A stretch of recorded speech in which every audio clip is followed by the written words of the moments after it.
Media sosial diramaikan dengan video kisah perjuangan seorang anak yatim.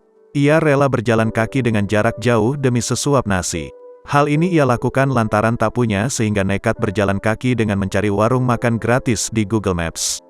Rekamannya diunggah akun TikTok @humairohazizalkat pada Jumat, tanggal 14 Januari tahun 2022.